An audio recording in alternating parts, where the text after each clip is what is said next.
আসসালামু আলাইকুম। আজকের বাংলা নিউজে সবাইকে জানাচ্ছি স্বাগতম। শুরুতে জানাচ্ছি বিশ্বের আলোচিত খবরের শিরোনাম।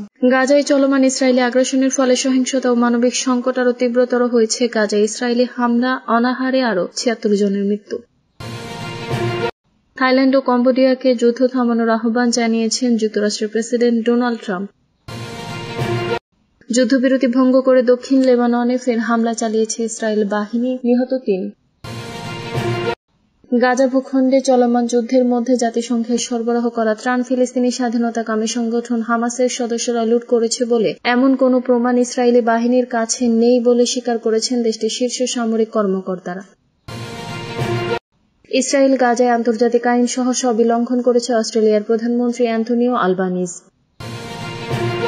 অবরুদ্ধ গাজাবাসীর জন্য তারা জাহাজে এনেছিল ত্রাণ, ধরে নিয়ে গেল ইসরায়েলি বাহিনী। এতক্ষণ শুনছিলেন বিশ্ব আলোচিত খবরের সংবাদ শিরোনাম। এবার বিস্তারিত। আমাদের খবরটি যদি ভালো লেগে থাকে অবশ্যই লাইক, কমেন্ট, শেয়ার করতে ভুলবেন না। গাজায় ইসরায়েলি হামলা অনাহারে আরো ৭৬ জনের মৃত্যু। গাজায় চলমান ইসরায়েলি আগ্রাসনের ফলে সহিংসতা ও মানবিক সংকট আরো তীব্রতর হয়েছে। আল জাজিরাকে দেওয়া চিকিৎসা সূত্রের তথ্য মতে শনিবার ২৬ জুলাই একদিনে ইসরায়েলি হামলায় কমপক্ষে ৭১ জন ফিলিস্তিনি নিহত হয়েছেন, যার মধ্যে ৪২ জন ছিলেন ত্রাণের জন্য অপেক্ষমান মানুষ। গাজার স্বাস্থ্য মন্ত্রণালয় জানায় ইসরায়েলি অবরোধের ফলে তৈরি দুর্ভিক্ষ পরিস্থিতিতে শনিবার আরো ৫ জনের মৃত্যু হয়েছে। এর ফলে যুদ্ধ শুরুর পর অপুষ্টিজনিত কারণে মৃত্যুর সংখ্যা বেড়ে দাঁড়িয়েছে ১২৭ জনের, যাদের মধ্যে রয়েছে ৮৫ জন শিশু। মানবিক সংকট ঘিরে বিশ্বজুড়ে চাপ বাড়তে থাকায় ইসরায়েল শনিবার রাতে ঘোষণা দেয় যে পরিবার থেকে তারা বেসামরিক এলাকা ও মানবিক করিডোরে তাদের সামরিক অভিযান আংশিকভাবে বিরত থাকবে, যাতে ত্রাণ বিতরণ কার্যক্রম চালানো সম্ভব হয়। তবে ইসরায়েলের পররাষ্ট্র মন্ত্রণালয় এই মানবিক বিরতি কোনো কোনো এলাকায় কার্যকর হবে সে সম্পর্কে কোনো নির্দিষ্ট তথ্য দেয়নি। এছাড়া তারা আবারও গাজায় ত্রাণ সরবরাহের ব্যর্থতার জন্য জাতিসংঘকে দায়ী করেছে, যা জাতিসংঘ এবং একাধিক মানবাধিকার ও ত্রাণ সংস্থা দৃঢ়ভাবে অস্বীকার করেছে। জাতিসংঘের কর্মকর্তারা বলেন, গাজায় নিরাপদে সহায়তা বিতরণের জন্য প্রয়োজনীয় অনুমতি ও নিরাপত্তা নিশ্চয়তা তারা পাননি, ফলে ইসরায়েলের এই অভিযোগ ভিত্তিহীন।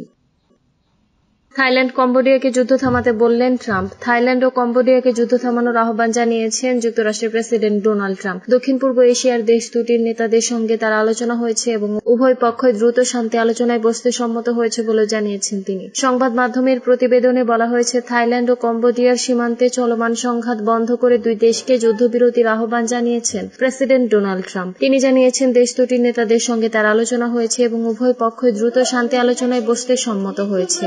শনিবার স্কটল্যান্ডে নিজের ব্যক্তিগত গলফ রিসোর্ট সফরের শুরুতে ট্রাম্প ট্রুথ সোশ্যাল লেখেন, উভয় দেশে যুদ্ধবিরতি ও শেষ পর্যন্ত শান্তির লক্ষ্যে দ্রুত আলোচনায় বসতে সম্মত হয়েছে। থাইল্যান্ডের ভারপ্রাপ্ত প্রধানমন্ত্রী ফুমথাম ওচেআচাই যুদ্ধবিরতিতে সম্মতির বিষয়টি নিশ্চিত করেছেন। তবে তিনি বলেন, এই ব্যাপারে কম্বোডিয়ার পক্ষ থেকে আন্তরিকতার প্রমাণ দেখতে চায় থাইল্যান্ড। গত ২৪ জুলাই সীমান্তে গোলাগুলি শুরু হওয়ার পর থেকে অন্তত ৩৩ সেনা ও বেসামরিক নাগরিক নিহত হয়েছেন এবং হাজারো মানুষ বাস্তুচ্যুত হয়েছেন। ট্রাম্প বলেন, সংঘর্ষ বন্ধ না হওয়া পর্যন্ত যুক্তরাষ্ট্রের পক্ষে কম্বোডিয়া ও থাইল্যান্ডের সঙ্গে বাণিজ্য আলোচনা চালিয়ে যাওয়া সম্ভব নয়। তবে তিনি শান্তি প্রতিষ্ঠার পর আলোচনায় ফিরে আসার ইচ্ছা প্রকাশ করেছেন। আগামী ১ আগস্ট থেকে যুক্তরাষ্ট্রের থাইল্যান্ড ও কম্বোডিয়া থেকে পণ্য আমদানিতে ৩৬% কর আরোপের কথা রয়েছে। এর আগেই ট্রাম্প এই বিবৃতি দিলেন।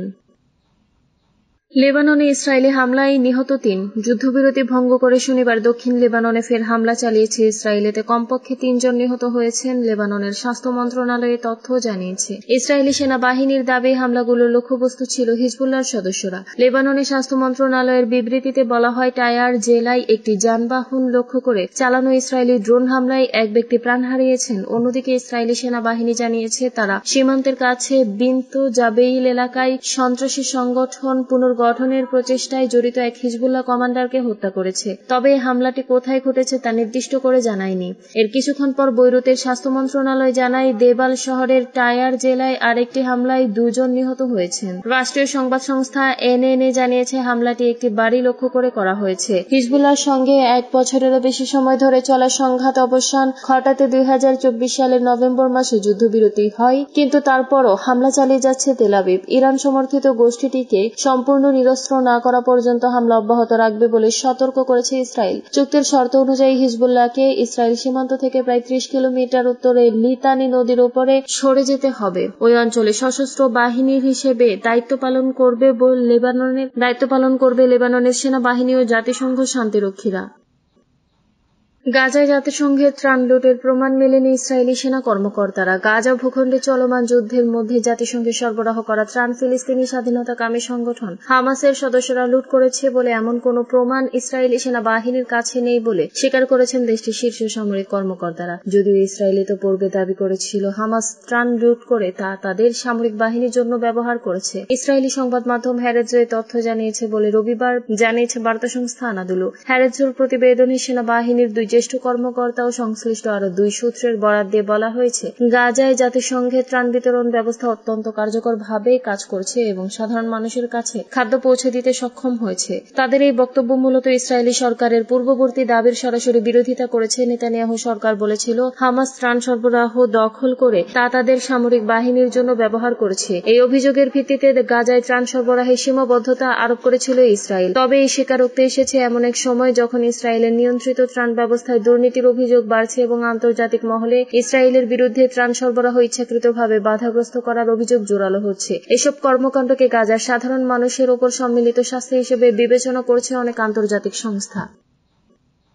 গাজায় আন্তর্জাতিক আইন সহ সবই লঙ্ঘন করেছে ইসরায়েল। অস্ট্রেলিয়ার প্রধানমন্ত্রী ইসরায়েলে গাজায় আন্তর্জাতিক আইন সহ সবই লঙ্ঘন করেছে বলে মন্তব্য করেছেন অস্ট্রেলিয়ার প্রধানমন্ত্রী অ্যান্টনিও আলবানিজ। তিনি বলেছেন, গাজায় ত্রাণ ঢুকতে ইসরায়েল অবরোধ মানবিকতা, নৈতিকতা এবং আন্তর্জাতিক আইন সবকিছুরই লঙ্ঘন। সরকারি সম্প্রচার সংস্থা এবিসিকে দেওয়া এক সাক্ষাৎকারে আলবানিজ বলেন, সবাই দেখতে পাচ্ছে মার্চে ইসরায়েল যে সিদ্ধান্ত নিয়ে খাদ্য প্রবাহ বন্ধ করেছে তা স্পষ্টতই আন্তর্জাতিক আইন ভঙ্গের শামিল। এটি মানবিকতারও অবমাননা। তিনি আরো বলেন, গাজার জনগণের কাছে খাদ্য ও ত্রাণ পৌঁছানো আটকে দেওয়া শুধু আইনের দৃষ্টিতেই নয়, নৈতিকতার দিক থেকেও গ্রহণযোগ্য নয়। ফ্রান্সের মতো ফিলিস্তিনি রাষ্ট্রকেও স্বীকৃতি দেওয়ার প্রশ্নে আলবানিজ জানান, তার সরকার তাৎক্ষণিকভাবে এমন কোনো সিদ্ধান্ত নিচ্ছেন না। তিনি বলেন, আমরা ফিলিস্তিনি রাষ্ট্রকে স্বীকৃতি দেব যদি এবং যখন প্রয়োজনীয় শর্তগুলো পূরণ হয়। তবে প্রশ্ন হচ্ছে, আপনি কিভাবে হামাসকে এই প্রক্রিয়া থেকে বাদ রাখবেন? ফিলিস্তিনি প্রতিরোধ সংগঠন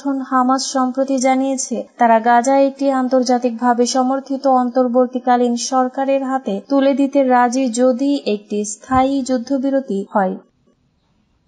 গাজাবাসীর জন্য তারা জাহাজে এনেছিলেন ত্রাণ, ধরে নিয়ে গেল ইসরায়েল। বিবৃতিতে আরো বলা হয়েছে, হান্দালা নামের জাহাজটিতে কোনো অস্ত্র ছিল না। এটা অবরুদ্ধ গাজাবাসীর জন্য ত্রাণ সামগ্রী নিয়ে যাওয়া আন্তর্জাতিক অলাভজনক সংস্থা ফ্রিডম ফ্লোটিলা কোয়ালিশনের জাহাজ হান্দালাকে বাধা দিয়েছে ইসরায়েলি বাহিনী। এক বিবৃতিতে সংস্থাটি বলেছে, জাহাজটির আরোহীদের অপহরণ করে নিয়ে যাওয়া হয়েছে। ওই সময় জাহাজটি গাজা উপকূল থেকে প্রায় 40 নটিক্যাল বা 47 কিলোমিটার দূরে আন্তর্জাতিক জলসীমায় ছিল। বিবৃতিতে এএফসি জানায়, ইসরায়েলি বাহিনী জাহাজটিতে থাকা সব ক্যামেরা বন্ধ করে দিয়েছে। স্থানীয় সময় গতকাল শনিবার রাতে 11:15টার দিকে এই ঘটনা ঘটে।